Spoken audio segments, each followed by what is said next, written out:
Hello and welcome to the Soul Sync podcast. I'm Jason Paul. I'm a spiritual medium and a guide to help you on your journey. I used to say a developing medium, but whatever, I'm saying a medium now. I've been on this journey for, all my life really, actually. If I'm talking about when I really started pursuing my mediumship, that was about 4 years ago. But I've been on this journey for a very long time, let me tell you that. And we're going to talk about that in this very podcast. It's great to have you here today, firstly. And this is a space at the Soul Sync where we're going to keep it real, raw, and at all times, I'm going to keep it connected to the spirit world. Why? Because the spirit world want to help you on your journey and your path, and I want to bring through words of love and encouragement. So I'm going to be speaking very much from the soul on this podcast as we explore everything here from, the soul in itself. We're going to be talking about that consciousness and what it really means to live from your truth. And that's beyond the noise of the mind and the limits of the spacesuit that we wear. We're going to talk about the spacesuit and what I mean by that in a moment. So whatever you're doing, whatever's going on around you at this very moment, let's all come together to see where the spirit world, consciousness, and all these things connected takes us. I don't have all the answers. I have very little of them, actually, and I don't want to proclaim to have any of the answers because I'm curious, and one thing I'm in pursuit of is to all the time just be on a journey of kind of discovering and learning and nourishing my soul with what it needs. So my week, what's been going on with me? I've been in the last week, I've had some really crazy things happen to me with my mediumship. I will actually tell you in a moment what this episode's all about, but before I do, I will tell you about my mediumship. So I have actually been on, normally what happens with my mediumship is I go on one 7 day course a year, normally at the Arthur Findlay College. And if you don't know what the Arthur Findlay College is by now, or you might be new joining the podcast, it's there's nowhere else like it. It's the College for the Advancement of Psychic Sciences is what it's known for, but it's a mediumship hub, really, I would call it. And normally I go on 1 week there a year, and I plug that in around everything else I do with my mediumship. So going to Circle as much as I can, that's a whole story in itself. Starting to go regularly to that one now, that's good. But I also have done various other things in between that. But the spirit world, I believe, kind of led me to being on 3 courses in very close succession over a 16-week period. I'm not going to go into all the ins and the outs of how. It's a very interesting story, and it's actually a very good one to show the essence of being guided by spirit. But I'm not going to do that in this podcast right now because we won't ever get on to what I'm actually going to be talking about today. But the long and short of it is I've done a week's course under the mentorship or you could say the training of an amazing medium called Eileen Davies, who was trained by many great mediums, but most notably Gordon Higginson. And, it's just been beautiful for me. And I've had so many developments, even in the last week. I've just done a couple of readings where I felt my clairvoyance really opening up. And I felt things being so much more vivid, and I feel that I'm actually going through a place in my life at the moment of just so much change, which we'll come on to talk about probably in another episode. But I've had so many readings that are all pointing towards change. My granddad coming through in readings telling me that there's going to be change. My tarot cards constantly screaming change when I've been at the college with other mediums. Guess what? More change. So there's a lot going on in that regard, but it kind of brings me on to what we're going to be talking about on this episode today, which is the present moment. And I'm going to talk about meditation, and I'm going to talk about the power. Now, first of all, the power is something that, if you've listened to this podcast before I started back with this new season, I've been in search of the power for a very long time. Now, firstly, what do I mean by the power? I mean the essence of our soul, the energy that is us. And for a very long time, at the very beginning of the journey, I was trying to work out what the power was. I now know that I am the power. And I kind of knew that all along. I knew that was the essence of what the power was. But there's a difference between understanding that I am the power and knowing that I am the power. So I'm going to talk about what that really means and try and explain it. But it's something that is very, very personal, because when I was, if you listen back to some of the episodes, sort of going back in time, it's actually really quite funny, because I'm interviewing very highly regarded mediums, asking about the power, and everyone sort of describes it in a different way. I think in one episode with Paul Jacobs, he describes it as kind of going within, and in other episodes, people say, well, what you need to do is you need to build up the light within you and let that shine, and then physically sort of push out your energy and your aura and your consciousness. So I was getting lost in techniques, which is actually probably part of the reason why I had to go away for a year. I had a lot of growing to do over this last year, because in some ways, when I was doing a lot of these episodes, sort of back in time, I was recording a lot, but I was also, I sort of think back now to what was a year like. And I think that I was recording these episodes in a pursuit to sort of, I guess in some ways, kind of find that golden answer, or find that one way of someone explaining something that resonated. And all I found, sort of what it was doing, was it was pushing me further and further inside my head to sort of be focused on, right, so when I sit down and meditate, for instance, I need to push.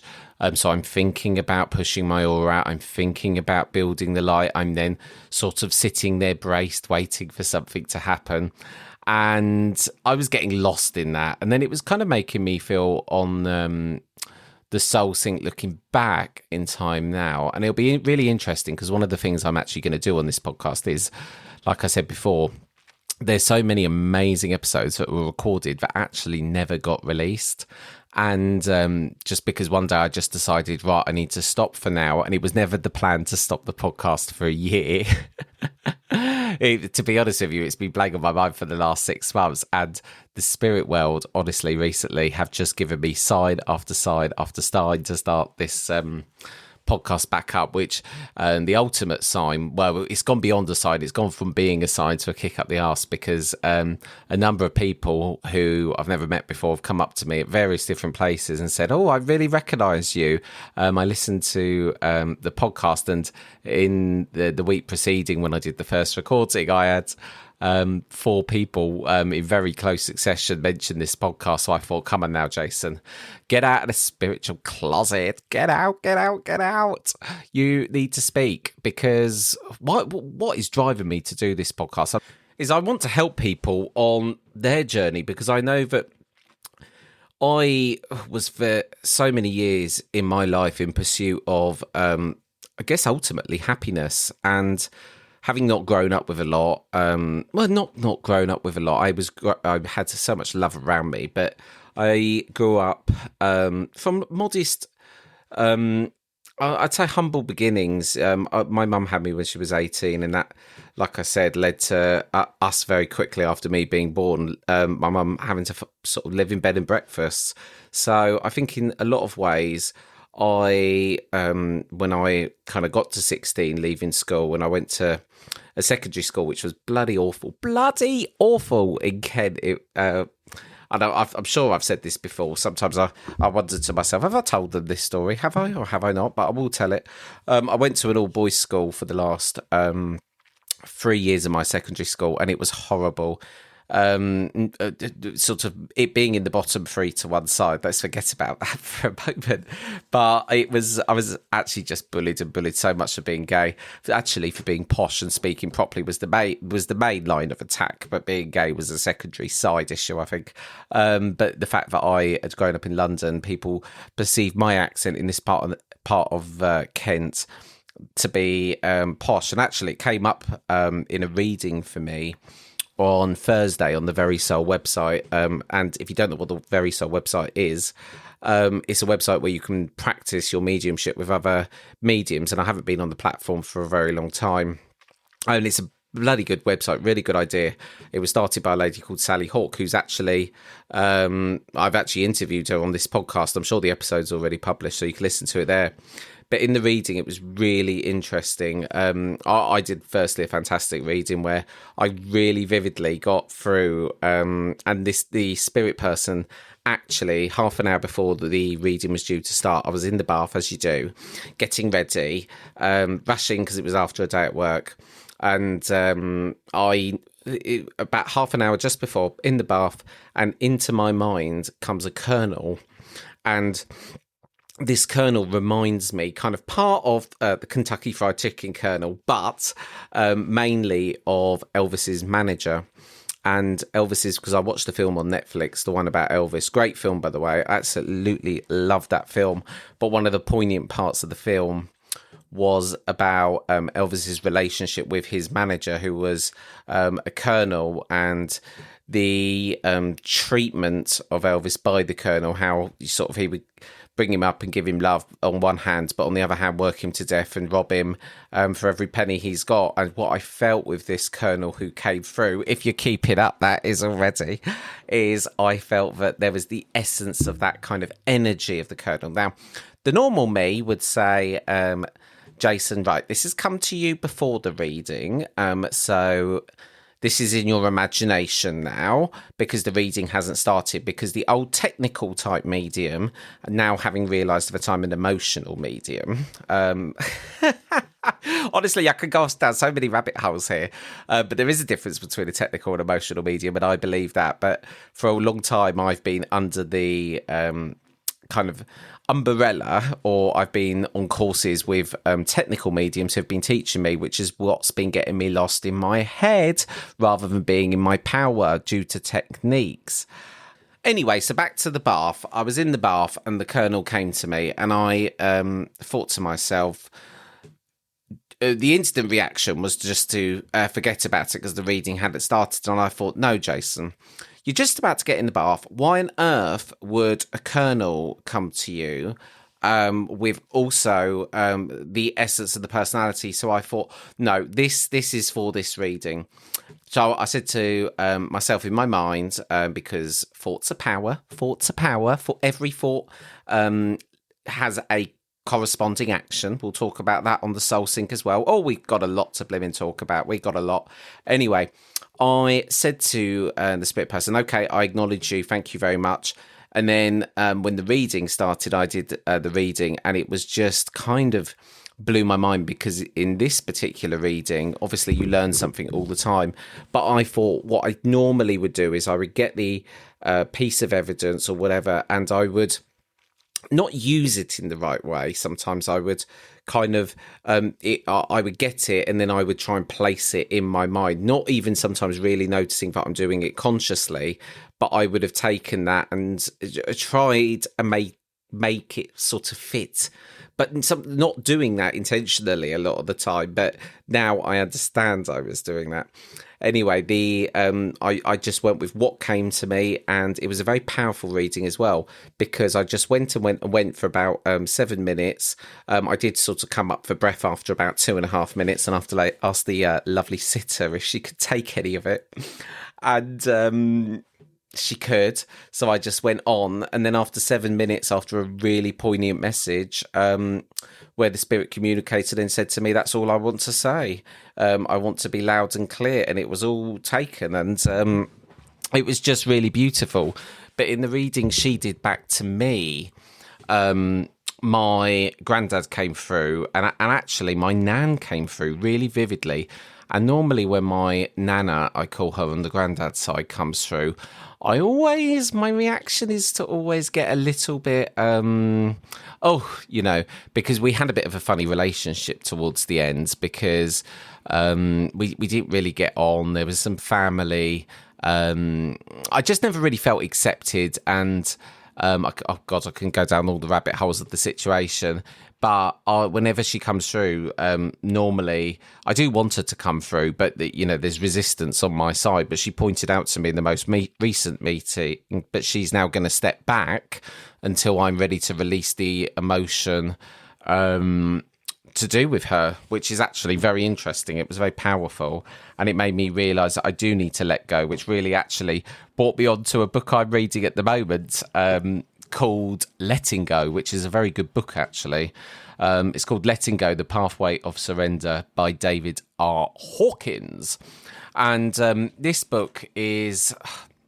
Well, let me read the back to you. I would try and describe it, but let me read the back to you. Letting Go describes a simple and effective means by which to let go of the obstacles to enlightenment and become free of negativity. During the many decades of the author's clinical psychiatric practice, the primary aim was to seek the most effective ways to relieve human suffering in all of its many forms. The inner mechanism of surrender was found to be a great practical benefit and is described in this book. Oh, yes. So this book is actually really good because... the work of David R. Hawkins, if you don't already know who he is absolutely fascinating. His work on consciousness in particular, and the book talks about the map of consciousness, which he was the pioneer of, and it basically explains to you that all emotions on this scale are ranked between 20 to 1,000, 1,000 being the type of enlightenment that the Buddha would have, and then it goes all the way down to the sort of bottom emotions. I'm almost flicking through the book now because it's so interesting. I want to tell you about that bit. Let's see if I can get to the right bit in time. Essentially, basically, the book tells you that any emotion under 200, so things like jealousy, resentment, the list goes on and on and on for all the emotions under 200. I'm still trying to look for the... let me see if I can find it for you because it's very interesting. It made me actually realise a lot about certain things. What the book explains is that most people go through their life doing one of four things with emotions. The first thing that people tend to do is either suppress their emotions or repress their emotions. So, the old stiff upper lip type treatment, brush it under the carpet, not deal with it. And we do that a lot as humans. And the problem is if we don't let out our emotions or express them or choose to let go of them, they sit within us. And I've seen so much stuff recently on, one of the books that jumps out to me is Gabor Mate's The Body Keeps the Score. It talks there all about how disease and cancers are all, in some way caused by cell mutations, which come about a lot of the time as emotions that live within us. It's actually things we've known about for a very long time. I think it goes all the way back to the Greek times that they kind of knew this, but Western medicine has now become very much about kind of symptom and treatment. We don't take a mental health kind of led approach. So it's a very interesting book, especially the Gabor Mate book, which is, as I just said, The Body Keeps the Score. So what are we actually talking about in this episode today, amongst all the other things I've been talking about, is the power. Now, first of all, if you're very new to meditation, let me first explain what I think meditation is used for, because for bloody ages, I couldn't work out the difference between sitting in the power and meditation. So to clear this very point up for you, meditation for me is all about quieting the mind. We live in this world now where it's dopamine overload. We've got our phone going off all the time. It is really, really bad for us to be in this environment, which is just constantly having information thrown at us. Our brains aren't designed to be having this level of stimulation overload. So it's more important than ever before that I think people meditate. Now, I will say, sorry, let me take this mint out my mouth. That might help.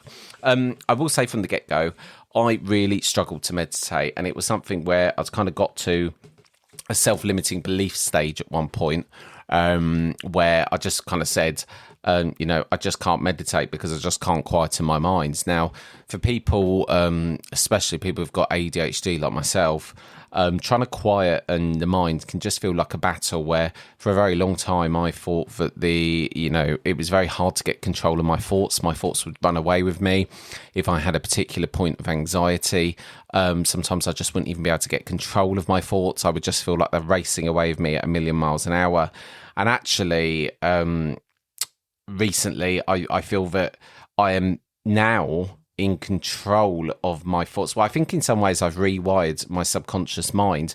So a lot of the time before, something became very apparent to me. I'll tell you about this wonderful exercise in a moment, but it just became very apparent to me that actually a lot of my thoughts were just not very helpful. So when I was on one of these courses with Eileen Davies, who I mentioned before, she did this really simple yet like such a beautiful exercise, which was what kind of prompted me to realize this. So she gave us all one of those kind of rubber style charity bracelets, you can call them, like the kind of, the ones that are like the Help for Heroes.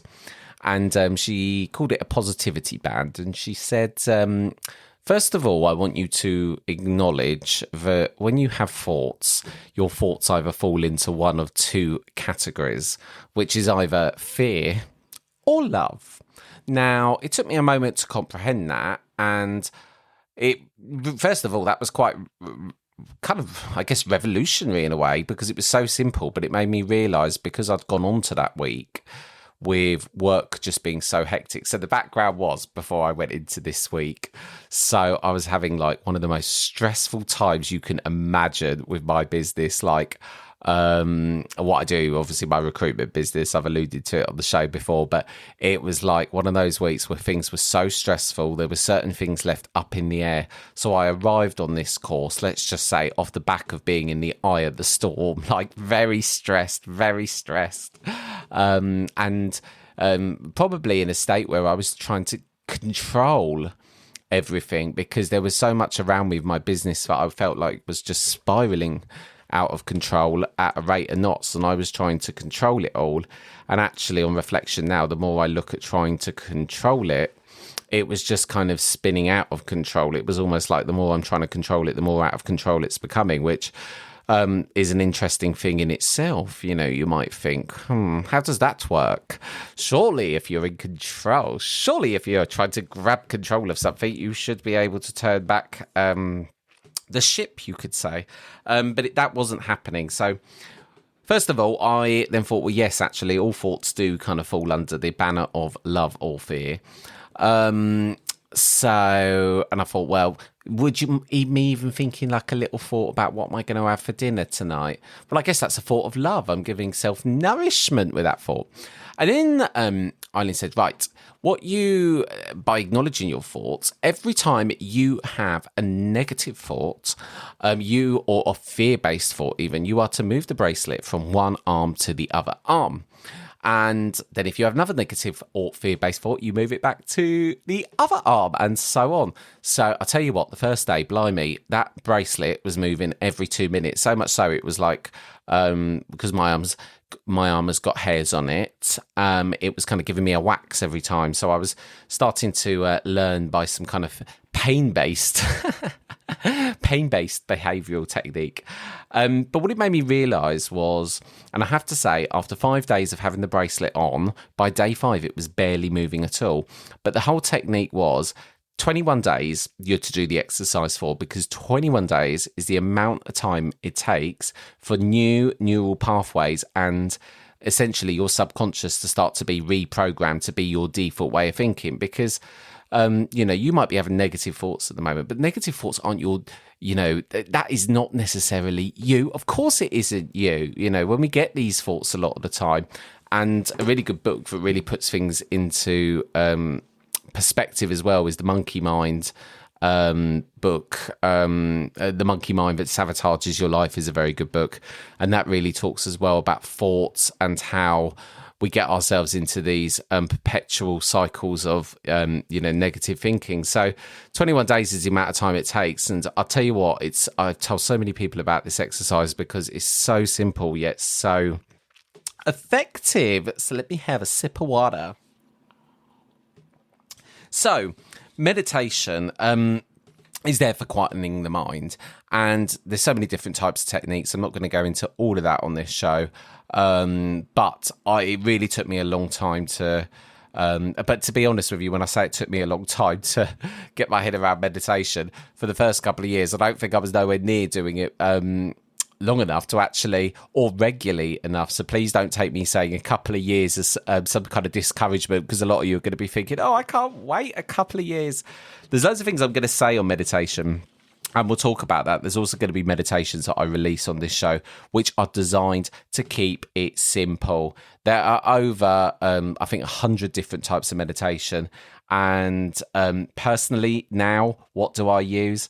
Binaural beats I don't use them with talking on top, though. I just use them because they help to quieten the mind. What do I also use? A lot of the time I just sit in silence, or I want something that's just not too distracting. I tend to like the frequencies, like the different frequencies of different things. I think frequency 9 something is up there in the kind of angelic frequencies, but I'm very, very sensitive to sound, and there's something I really want to talk about on this show, which is morphic fields, but I'm going to have to do those in a whole new episode, because that is something that I am using a lot at the moment, and they are so effective. Like, I can feel the energy working on me immediately. So morphic fields, I must make a note of that, because I do want to talk about those, because I really think they're going to help so many of you, but they need an episode all in themselves. Try and watch me explain a morphic field. But what I would say, if you can't wait till the episode and you just want to dive straight in, then go to Morpheus Fields on YouTube. There's a particular person called Morpheus, Morpheus Fields, and use those ones. They're the ones that I'm using. I pay for the premium ones, but I will do a whole nother episode about morphic fields, what they've done for me, what they are, and how I'm using them. So that's meditation to one side. So what is the power? I alluded to it at the beginning of this show. You are the power. Very simply, you are the power within you, your soul. That is your power. So first of all, I want to talk about, so to explain this further, I want to go to I want to give you an analogy. And this analogy is what I call the Ram Dass theory. If you don't know about the work of Ram Dass, I've only recently learnt about him from a friend of mine, Cowden. Bloody amazing. But something he said really kind of made this, and I thought it would be something good to mention on the Soul Sync, because it can be hard to sometimes explain what the power is. So in simple terms, Ram Dass says in one of his talks that when you were born on this planet, your soul comes in and you are given a spacesuit, which is your body. You are handed a brand new spacesuit. You are a baby. You are a child. But the problem is, when you first land here on planet Earth, you have no idea how to use this spacesuit, how to use your hands, how to use your feet. You have no idea how to use it. So adults teach you. They teach you how to eat, how to walk, and how to talk through this suit. But your personalities, your quirks, your soul, that is the real you. The suit, that's just your vehicle. But most of us grow up and forget this. We think we are our bodies. We think we are our suit. We're polishing our spacesuits. We're comparing them. We're trying to upgrade them. We're trying to make them look more youthful when we're getting older. We're injecting all sorts into us to keep our spaceship looking nice and new. So that really resonated with me when I heard that, because I thought, even up until recently, I would know I'm a soul because I've had all these experiences and I understood what the soul was and so on. But, it really made me realise that actually for a very long time I still couldn't separate myself from my body, and I thought I am my body and my body is me. But we are a soul, and the soul is for eternity. So some of us are so busy customizing our spacesuits with Gucci patches and gadgets that we forget we're actually the astronaut inside it. So, sometimes it's worth stopping to reflect and think, where in your life are you living as the suit rather than the soul inside it? So really made me kind of look back as well recently, and the journey of discovering my power was very much about being in a place of just difficulty in my life. A lot of things feeling like, and I think, so when I started my business, for instance, it grew quite quickly in the early days, and within 18 months, it kind of, what got my business up and running and what made it so successful in the early days, I believe, was the law of attraction and having ample amounts of gratitude. But then what happened as the business got about 18 months in and it started to become bigger, I was even using the term sometimes of saying I've created a monster and it's out of control. And it was all these years later that I realised that everything, no matter how much more money that I earned, no matter how much more nicer car that I had, nothing was making me happy. And that's because I wasn't, I was working against, I was out of alignment with my soul, I would say, in some ways. So I went on this big search of trying to understand how to switch the power on. And it was a journey. And and I think part of the reason it took me a while as well was the fact that I sort of went from one teacher to another because nothing was truly resonating. So one of my friends, Donna, recently said something that really made it easy for me to understand what the power is. And it's so simple again, and that's what I want to do on this podcast. I want to keep it as simple as possible for you. So to put this simply, I want to try an exercise, and I am going to say that this is the exercise that Donna gave me recently, and it's to try and help you understand what your power is. Your power is your energy, and when you sit within the power of your own energy and learn to work with that, learn to raise that energy, make it vibrate higher, that's the doorway into really accessing all the information, the wealth of knowledge available to you, which is infinite. Everything that you need to know in your life, I have discovered this recently, already sits within you. But so often we are in our heads, we are in our minds, rather than in a place where we can have a moment to sit in our own energy and to listen to insights that come to us. It's, how are we ever going to listen to our energy if we're never giving ourselves a moment to either be in nature, be in the quietness, giving ourselves a moment to actually just sit and be? Like I said, very hard in this world, and running my own business, my phone was always pinging off. So an exercise to try now is just to sit for a moment somewhere quiet, and first of all to put your hand just on your heart, and in a moment you are going to turn your power on by very simply saying power on. So if you do that now, power on, feel the difference. Do you feel a difference in your energy? Does it feel a little bit more like it's vibrating a bit quicker? Perhaps say higher energy now. And again, just see if you feel that difference. And now in a moment, say power off and see if you feel the difference between power on and power off. So that's just something for you to try in your own time. And like I said, if you go back to some of these episodes on the Soul Sync, you'll hear all sorts of interviews of me searching to try and find how to switch my power on. I wanted it so bad. How do I get it on? And I'm going to talk about the power more because it's so relevant to my own mediumship journey. And today, what I just wanted to do was to kind of touch on it, because I think that if you are joining this podcast for the first time and you might be wondering, what does this mean? What does my soul's journey mean? What does you might be coming onto this podcast just a bit lost, knowing that what you've got isn't serving you and you want to know more. But the first thing I can say that's really reassuring is everything you need is already within you. So this podcast is not about me telling you the answers, because the answers that you need exist within you. But what this podcast is about is creating a community where we go on this journey of exploration together.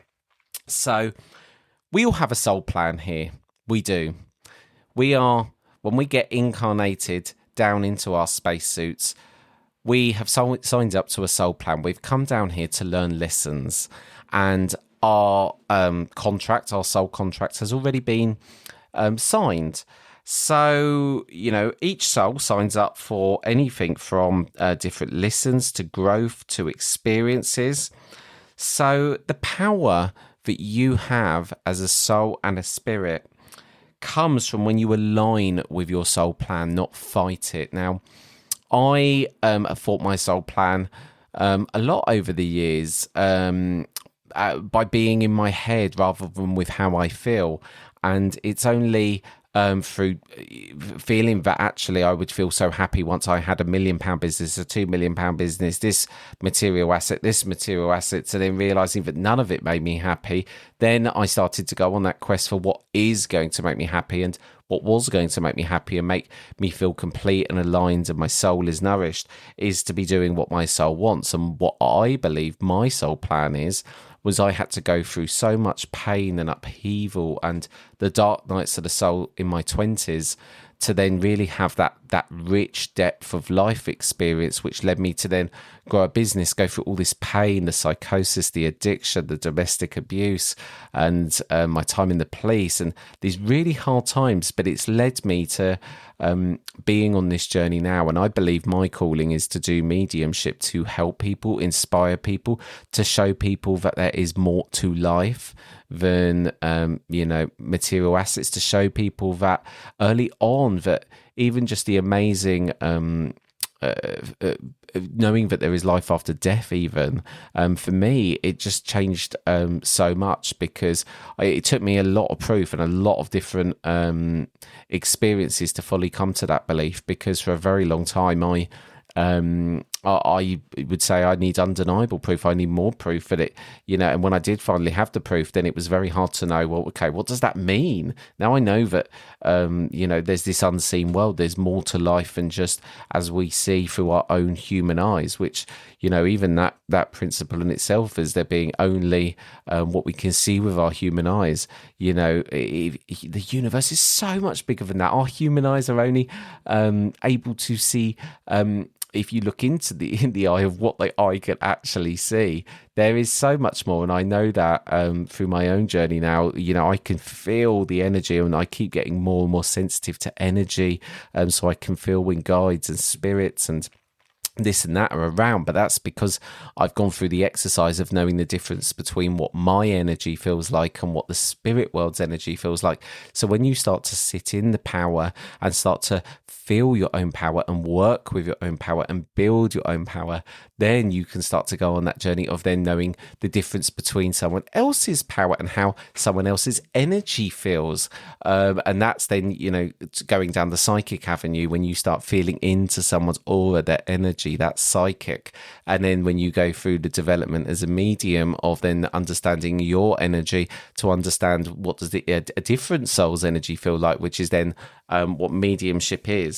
But, what I want to say that what feels like resistance in your life right now, you might be going through a horrible time in your life. You might be going through all sorts of a manner of things that are just feeling to you like, well, how could any of this be in my soul plan? How could any of this be, meant to happen to me? You might have lost someone. You might be grieving someone. So, and I can understand why your faith could be in question right now, and you might be thinking, what is this guy talking about? What a load of bloody bollocks is he talking about?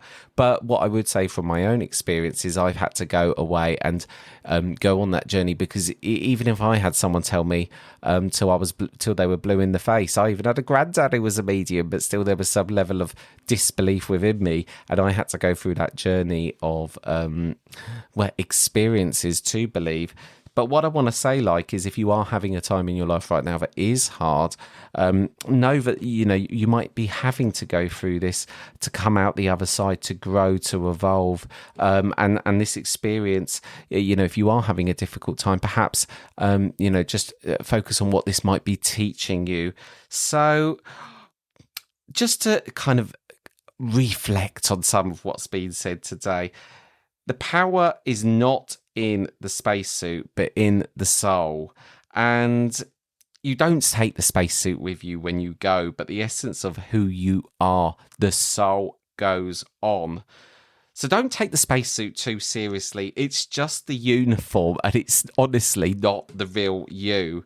So this week, flick the switch back on and notice how different your energy feels. And we're going to be talking about so many different things, if you can't tell already, on the Soul Sync.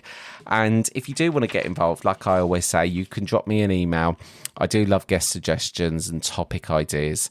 And I'm going to be bringing you lots of raw, real conversations about my journey, guest journey, so many different spiritual topics. And of course, loads of conversations about the spirit world and mediumship, because that's what my passions are. So it's been a delight to have you here. I send so much love to you, and it's great to have you back here with me on the Soul Sync. I'm Jason Paul, and until next time, goodbye.